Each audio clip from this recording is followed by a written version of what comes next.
Good morning, good afternoon, and good evening to each and everyone who will be watching this video. Today, I will be presenting my final project for my application development, and which is a final major project, which we are tasked to create a certain system, like an inventory system, a POS, or you name it.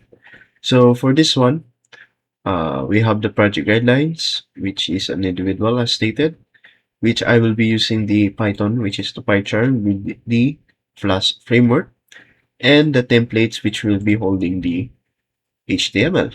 Then we'll be using databases, which I will be using the SQL Yo. And for the API, I'll be using the Postman. And of course, in the system, a login page should be presented. So let's start off first with our database creation. So I'll be using my DB API code JCMA, which is my initials. Then we'll be creating it, then using. Then for create table, we have table users with the credentials, user type for the other credentials as well. And we have the table inventory for which we'll be holding our items. And then for safer use for the table database and we're inputting items is I already inputted the table for incremental. Why? Because certain items needs to have a unique ID. So to prevent it from having the same ID, for example, I have an item which already has ID number 001, then I'll be creating another item which already has another 001, which will have a problem when trying to archive it or trying to recover it from the archive. And then we already insert the table user type, which is user type, username, and the description of having. Here we have 001, 002. We have the administrator user or system administrator or system user level 1. So I'll be briefly showing the table credentials and the informations that I have already inputted. So to start with the inventory, we already have the two, which later on I'll be tackling. We have the first one, which is item ID, item name, quantity, price, and category. For the next one, we have item ID, name, quantity, which is the same as the inventory, but this is the archive version. For the table user information, of course, we have the user ID for our key identifier. We have the last name, first name, middle name, home address, email, mobile number, user type ID, which is the earlier one, which is the user type. And then we have the status, which is either active or not active or inactive, whatever you want to say. And then for the password, we already gonna set it at default for easier remembrance and not too complicated. For the pick path, we'll not be using it because my system that I have provided right here doesn't use any type of picture. So that is pretty much for the SQL queries. Now let's move with the PyCharm itself. I'll be briefly explaining how this code works so we can get this show on the road. So let's start off with the API user spy. We have the import of PySQL from app import app, from DB from SQL, Flash from JSONify, from Flash request the redirect render template. The use of this is to make our certain applications like Postman to PyCharm, then PyCharm to SQL for them to communicate each other, and it acts as a gateway for them to communicate and to send out and receive each other's data. Then we have the app route for the index HTML, which is going to be the usage for our HTML. And then we have the login users with the post. Of course, for this one, which is stated earlier with the users database part, we have the connector and the cursor, which is the ID and the password input. So when we put our password and user ID in the provided HTML later on, will be redirected to the home page. So as stated here, if method post and if our credential is correct, our data will be read as true and then our HTML will pop up from the home page, of course. And then we have the home page. Now this signifies as the endpoint for the certain code. So for this one, this is the only tackle of it. And then for this one, the tackle of this is up until the end of delete user. So let me swipe back again. So def not found, return JSONify. If our credential has not been found, for example 003, and our password is non-default, of course we don't have that in the database. So it will not grant us the permission to access the homepage of our system. So upload create user. So later on I will explain this in the Postman, but it is almost the same here as the Postman. So all our credential here needs to be the same as our database. So we need the user ID, last name, first name, middle name, and you name it.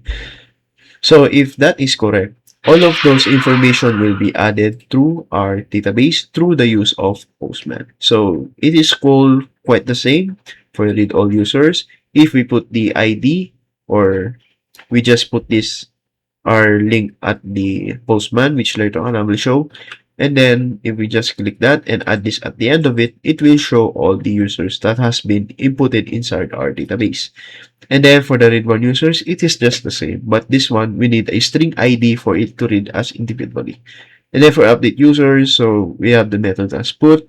So we need to have the same as the database credentials. We have the user, last name, middle, first name, home, address, email, mobile user, and status. So if that is correct and has been, or all the credential has been inputted properly, so if user has been granted and everything has been inputted nicely and accordingly, our data will be updated.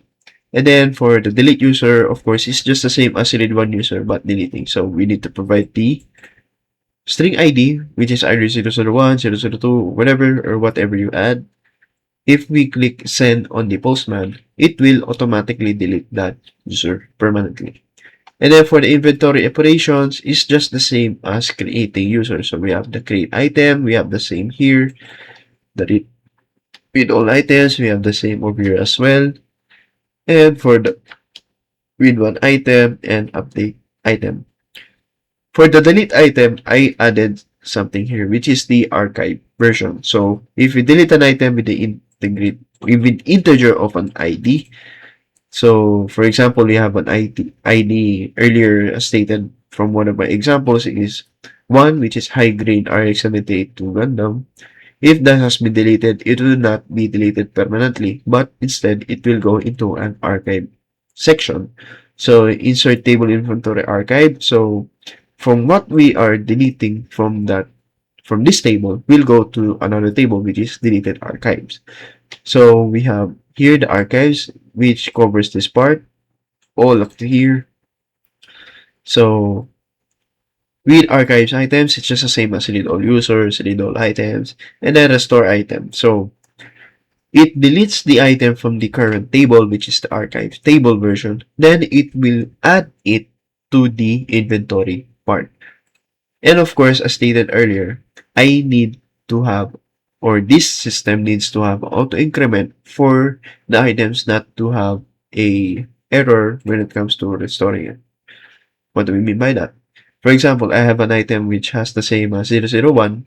If both item has 001 in the original inventory and the archive one is already a 001, it will have a problem when it comes to restoring it. So to prevent that, we will just need to have the increment function in our database. And then for the templates, we have the archive, the home, the inventory, and index HTML. So the index one is just our credential checker. If we inputted our credentials right at the login part, of course, it will direct us to the home page, which is right here.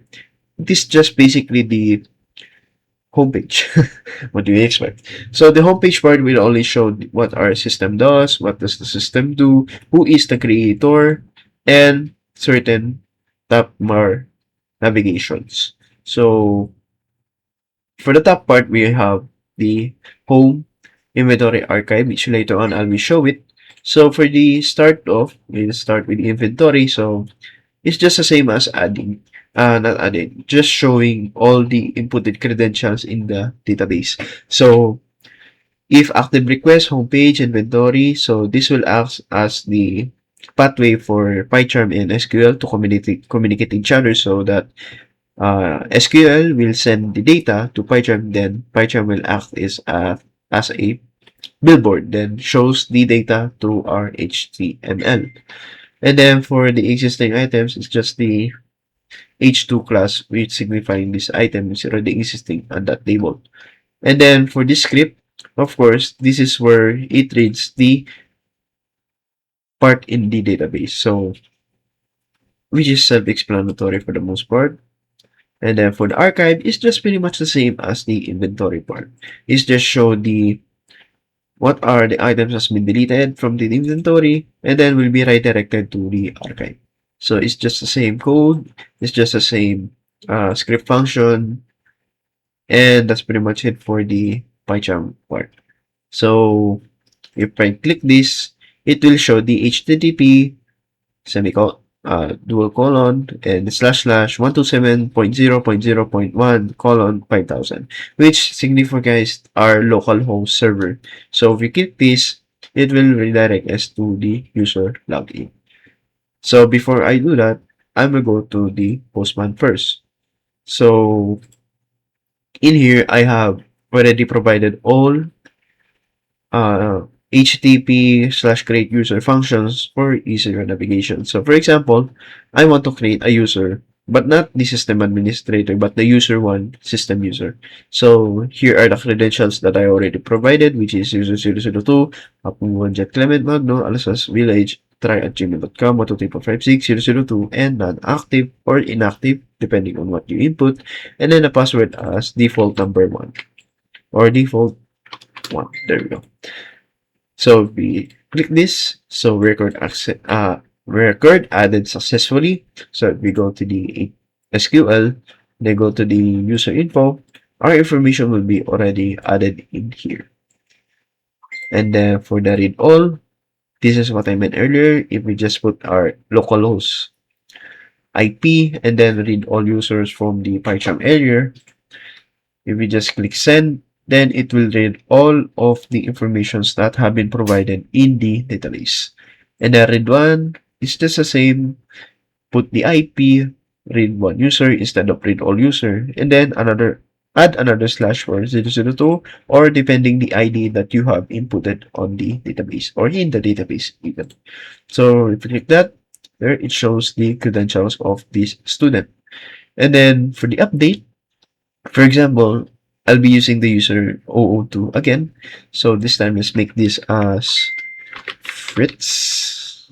So if we click send, record updated successfully. If we go back to the SQL, it will be updated. And then, for example, I created a mistake and the mistake is irreversible and I want to delete it. So just go to the delete tab, which I forgot to mention. Each time you need to delete, to update, or to put, or post, or create, basically CRUD, it needs to have the right function here. For example, for delete is delete, for update is to put, for create is to post, and to read is to get. And then, moving back, so the same IP with delete user as stated in the PyCharm earlier. So let's say the 002 ID needs to be deleted because I have made a mistake that is irreversibly. And then we just have to click send. And then if we go back to SQL, and that data has been deleted, or that user even. So for the create item, is pretty much the same for the users one. So for example, item name, Gundam Wing 0, quantity 10, price 2,500, and the category is model kit. So if I click send, we will go back to the SQL and go to the table inventory, which shows right here with the incremental ID. So to give you a little bit more understanding, so let's try add another one. Let's say random ground type with a quantity of 1 with the price of 500. So if we click send, item created successfully. So if we refresh this, then our item has already been added. Wow, that's a lot of quantity. I made a mistake there, but it's okay.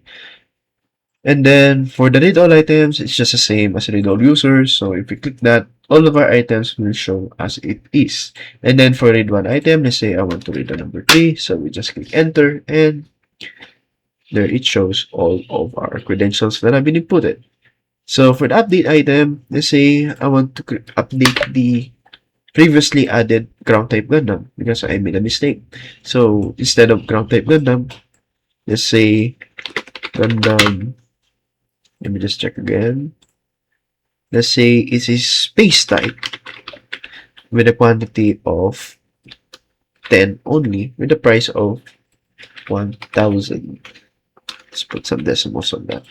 And then if you click send, then the item has been updated successfully, and it's now a space type with a quantity of 10 and a price of 1,000.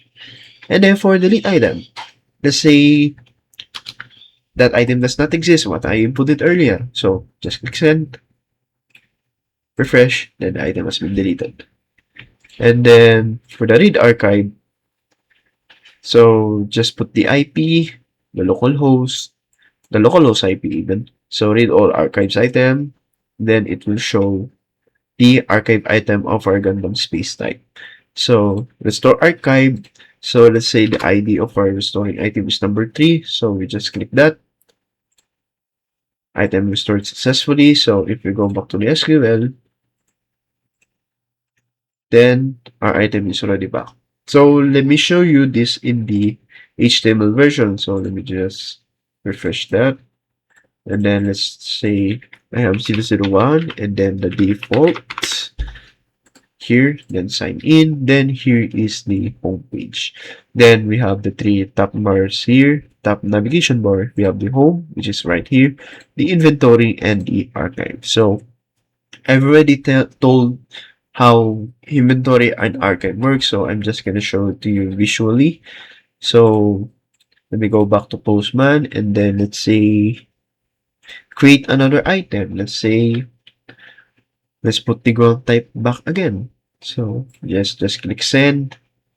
If we go back here and refresh, and it's already in here.